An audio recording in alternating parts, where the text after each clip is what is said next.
Welcome, everybody. My name is Nelly, and I work for the Center for Collaborative Investigative Journalism.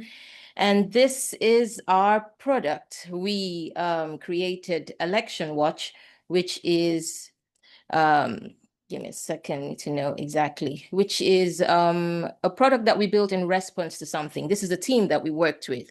And CCIJ, Satiris, and I worked with WebWorks Africa, the AI Salon by WebWorks Africa, Charles Assam, who is an independent UX UI designer who worked with us, along with Alice, who also is a data scientist that volunteered her time.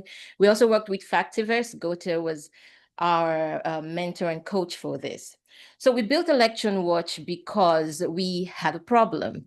The problem was that we were investigating the Nigeria elections, the 2023 presidential elections, for about a year, and we faced quite a lot of challenges. We realized that apart from the fact that disinformation during elections confused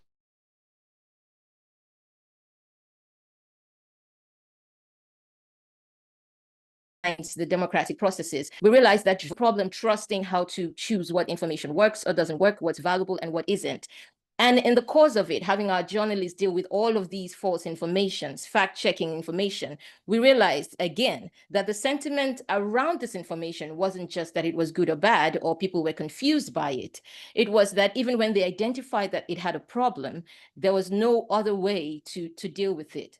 So we built a tool that we would have loved to have when we were organizing this and working through this investigation. We would have loved a tool like ElectionWatch, a tool that powered our ability to analyze the narratives, helped us map out our actors, visualize our election disinformation timelines, and just gave us a report that we can work with. And so we built this thing.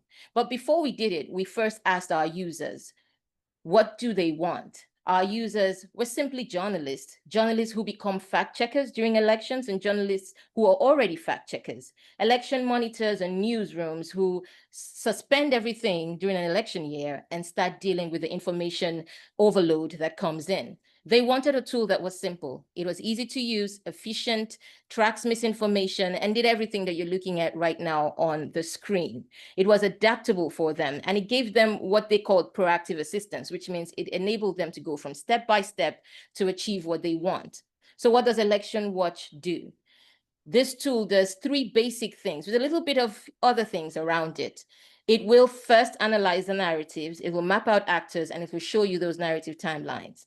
Our initial goal for ElectionWatch was to build you a tool where it will somehow intuitively scrape all of the noise from social media and then do all of these processes on its own and so much more.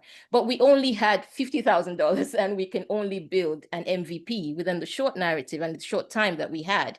So what we did was focus on the MVP, discuss with Journalism AI, and decide to lock down an MVP that works. Our process was simple. We collect content from social media. This is content journalists can gather as our data.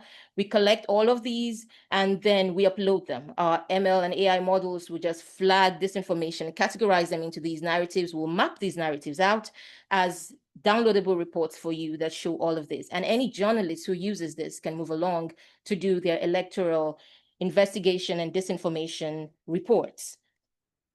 And now I'm going to take some time to show you how ElectionWatch works. There's no audio to this video, so I'm just going to play it and walk you through it. ElectionWatch is designed for ease of use, just like our users want, and in three main steps. You would find four, but really the rest are optional. So what you need to do is simple. You log into your accounts and you sign on. And when you do, it's going to welcome you in. Another thing we did while we were building ElectionWatch, as you see, you begin to upload your data and all the information that you have that you'd like to analyze. We also thought about the audience we're building for, people who, like me, dropped off just in the middle of this presentation and might not have the internet speed to analyze as much as they want and map all of these things. So sometimes the analysis will be slow. This demo will show you how slow it could be, but also we optimize it to the point where no matter the internet connection you have, in less than a minute, you will be able to get what you need from your results. And now you're generating analysis. And while this is happening, I'll explain categorization, which we skipped. The idea for categorization was that you will be able to file in your uploads as you would like to find them. You'll be able to have your work categorized, stored for you, and archived for when you need them again and when you need to refer to them again. Your work, of course, will be orderly. You can tag them according to any kind of labels that you choose and be able to refer to those much later. And before you know it, you're done with the analysis. And here you go. This is what you see. Visualizations that show you more, both about the actors, risk factors, so much more that's connected to tagged and filed narratives. To do most of this, we were able to bring on transcriptors and translators who worked through so much data and mapped it into the 4 main languages used in Nigeria: Yoruba, Igbo, Hausa, and Pidgin English. And this is a learning tool for us because as we expand across all of Africa during elections, we want to be able to have what's a base for other translators and other transcriptions to happen on ElectionWatch. And here's your report.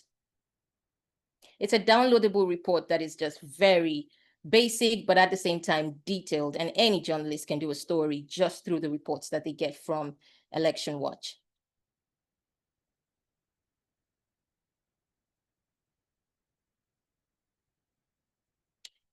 In a few seconds, we'll be done with the video.